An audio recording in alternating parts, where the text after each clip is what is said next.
Right, good afternoon, all. Happy New Year, etc. Bollocks, etc. Okay, so I said I was going to do this. I had a bit of a few hours off over Christmas, and I thought I'd try and put this into a bit of context. It's a bit scientific. This, if you don't like the scientific bit, wait till the end. I'll try not to keep you too long. So I asked ChatGPT to explain chaos theory in its relation to betting. Now, I don't know what you know about chaos theory. You probably have heard of it. It's the old theory about a butterfly flaps its wings in South America and a tsunami occurs in Japan, which is what it's telling you there. So a small change in one variable can eventually lead to a very large difference in an outcome. So that would sort of, if we look at down here, sorry, I've got bits and pieces going on. Why chaos matters in sports betting. Sporting events are chaotic systems. Well, they are. I mean, you've got Brentford Spuds the other night, and they were both 0-0, weren't they?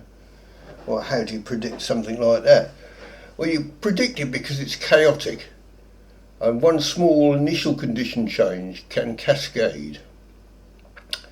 So, where do bettors misunderstand chaos theory?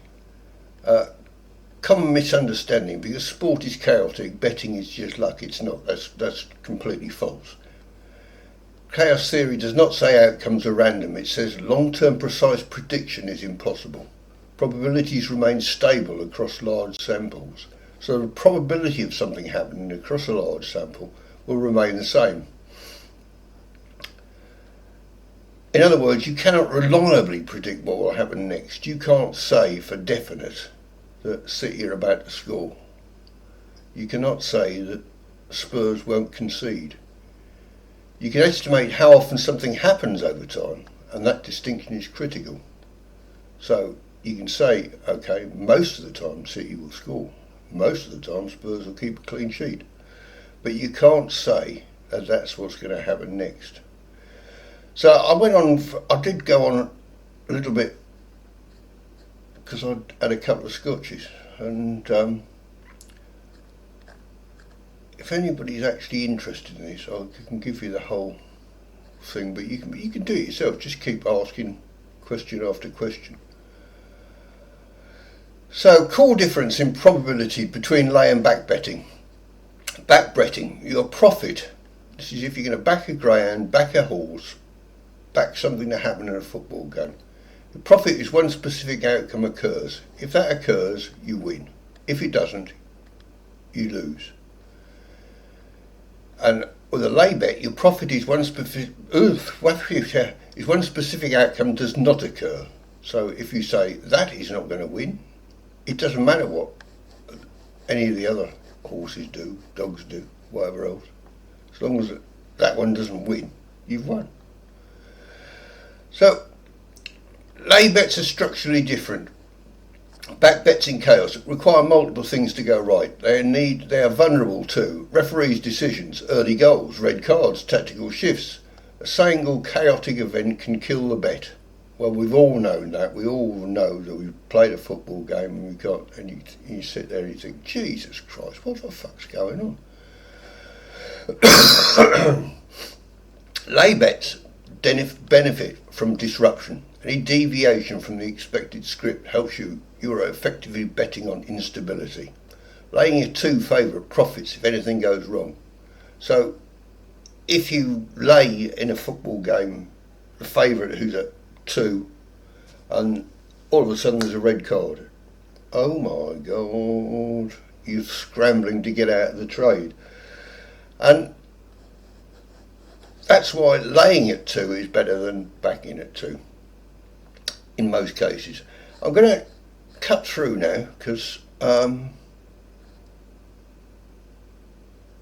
this is a bit I want to say. When backing still makes sense, backing can still be correct when price is significantly wrong. So when you've got the price is wrong, market is thin or inefficient. If you've got a market that hasn't got too much money in there, You have information edge, not just statistical edge. So let's say, you've had a phone call from Pep Guardiola saying, we're not trying tonight, lads. Get on there.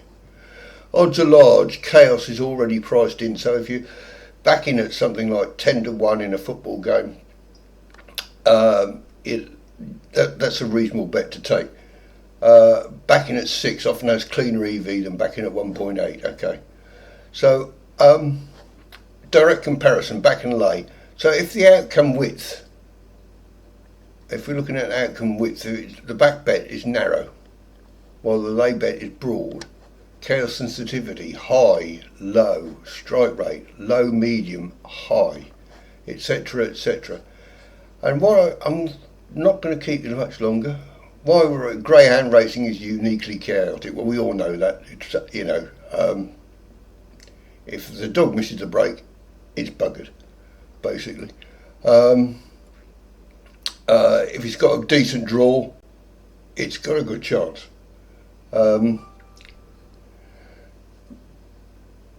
My backing is structurally fragile in greyhounds. Clean brake, unimpeded under bend, correct pace match, no crowding, no stumble, slip up or wide drift. So what I've done is I asked it eventually if I can find the table, which as you can see I did go on a bit on Christmas Day. Okay, I'm going to go right down to the bottom here. And I'm going to go right down to the bottom here and show you the sports. Let's have a look at sports. Here we go. So I've asked it for to put the major sports that we bet on in order of chaos. So greyhound is the most chaotic sport at 1995. That's just a figure it's given it. It's not really relevant as such, but it's there. Horses on the flat, 85 to 90. Horses over the jumps are slightly worse. They're 88 to 92. Football, 70 to 75. Okay, so it's not, it's not a great sport. Ice hockey, again, not a great sport if you do that. Tennis, now we're coming down to things that are actually a little bit better to actually back on. So you've got 3 sets of tennis. On 3 sets of tennis you've got 45 to 50. But here you've got, once you go up to 5 sets, it's even better. Because, when the favourite loses a set, and it's only 3 sets, there's an easy chance that he can lose a second one. But if he loses a second one in a 5-set game, he's still got a chance to get back. Basketball, reasonable game. NFL, that's the American football, very good for playing on. For backing. Baseball, good for backing. Cricket, test match. Well, we all know cricket test matches. You just lay the draw every fucking game and just pick up your money. Don't matter what the price is, you just lay it, whatever. Formula 1 is very good. So what I actually have done, if I can find it, yes I can. Here it is, and I'll post it at the end under the comments so you can have a look at it. I got it to do a PDF of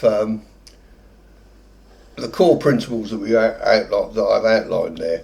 So there's the chaos index in small single events. You can see it's put in T20 there, as well as tests, and T20 is obviously a lot more chaotic than a test match. So, and it's then giving you the best markets and example bets by sport. So greyhound racing, the best one is to lay the favourite in running lay. Well, you can't you can't do an in running lay in greyhounds. ChatGPT doesn't fully understand greyhound racing, but it's getting there. Fixed liability, £10 that doesn't get to the bend first, doesn't come back after it's got to the bend, lay it for £10, pick up your money, which is what you can see. This is the little blue thing that keeps popping up here, that's doing it for me. Horse racing. Lay the 2.5 favourite facing pace pressure. So if you look at your HRBT spreadsheet, then you can see that the favourite is going to face pace pressure. Alright, the race is not going to be run to suit it. Lay it. Place lay. Short price front runner in a big field. So if you've got a big field, you've got a front price, you can go a front runner, one that you know that's going to front run, lay it in the place market, and it should drift back and go out. Horse racing jumps. Lay the favourite with a poor jumping record. Well, that's sort of obvious, really, isn't it? You know. In running lay after early jumping error. So if you see, if you're watching a race and you see the horse stumble at a fence, get your lay in. Place lay fragile jumper. So something that does not like jumping. You know, lay it in the place market. You get a much smaller odds. Football. Both teams to score at 1.9 in evenly matched games. So, you know, if you've got an evenly matched game, you've got BTTS at 1.9, back it. Over 2.5 goals after an early red card. So if there's an early red card, so in the first, I don't know, what, 20, 25 minutes, back over 2.5. Over cards in derbies or relegation clash. Well, that's something that we probably don't do, but we should be doing. Is when you've got Man City versus Man United, back the over cards, whatever they're quoting you at the time, or a relegation clash. So if you've got Wolves versus West Ham, back the cards in that one, because too much depends on it. Ice hockey, I won't go into too much of these because I don't do ice hockey. Over 5.5 goals after an early goal. Tennis, favourite minus 3.5 games in a best of 5 match. So in a best of 5 match, back the favourite, minus 3.5 games. Over total games between strong servers. If you know that they're strong servers, back the overs. In play lay after unsustainable hot streak. I'm not sure what that means, but yeah, think about it. Basketball, favourite, -6 spread with rest advantage. So if they have been off and they haven't had a game for a week, then, back them on the Asian.